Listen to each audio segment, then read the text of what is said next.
Magandang araw Pilipinas, narito po ang latest Weather Today forecast.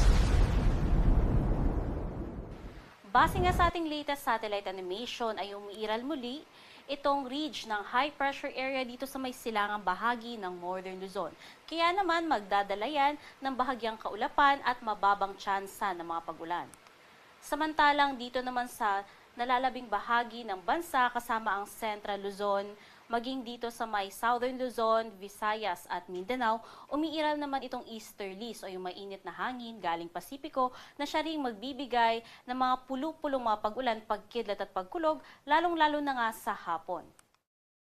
Sa magiging lagay ng panahon, bahan nga natin na patuloy pa rin yung epekto ng ridge ng high pressure area dito sa may silangang bahagi ng Northern Luzon, kaya patuloy din yung mababang tsansa ng mga pag-ulan at generally fair weather.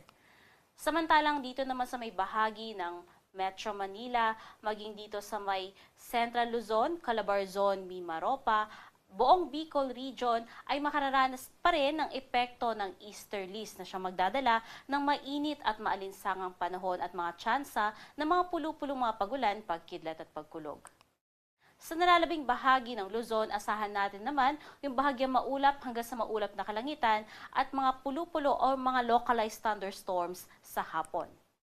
Agwat ng temperatura dito sa Tuguegarao umaabot ng 26 to 36 degrees Celsius, Baguio 17 to 24 degrees Celsius at dito naman sa Metro Manila 24 to 36 degrees Celsius.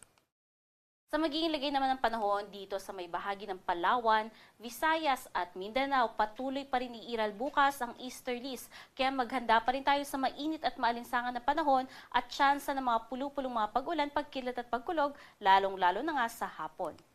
Agwat ang temperatura dito sa may Kalayaan Islands at Puerto Princesa umaabot ng 26 to 34 degrees Celsius, Tacloban 26 to 32 degrees Celsius, maging sa Cebu at dito naman sa may Zamboanga 24 to 35 degrees Celsius, Davao 25 to 34 degrees Celsius.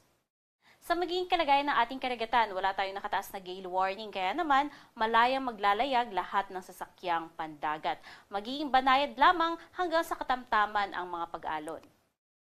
Sa magiging lagay naman ng panahon sa susunod na 3 araw dito sa Luzon, asahan nga natin na yung ridge ng high pressure area dito sa may silangang bahagi ng Northern Luzon ay magpapatuloy na nga lamang hanggang bukas. At pagsapit ng weekend hanggang Lunes, patuloy na nga yung epektos ng easterlies sa buong Luzon. Kaya naman, patuloy yung alinsangan ng panahon at dito nga sa may silangang bahagi ng Northern Luzon, maghanda muli sa tsansa ng mga pagkidlat, pag-ulan, pagkidlat at pagkulog sa hapon.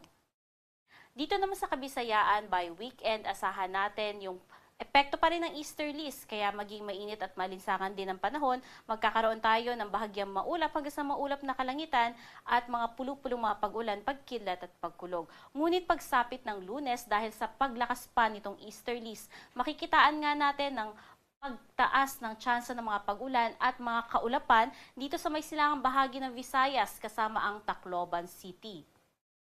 Dito naman sa may bahagi ng Mindanao sa susunod na 3 araw, asahan nga natin na sa Sabado, generally fair weather, ngunit pagsapit ng Linggo, ang silangang bahagi ng Mindanao kasama ang Caraga at Davao Region ay magkakaroon nga ng maulap na kalangitan at mas matataas na tsansa ng mga pag-ulan, pagkilat at pagkulog.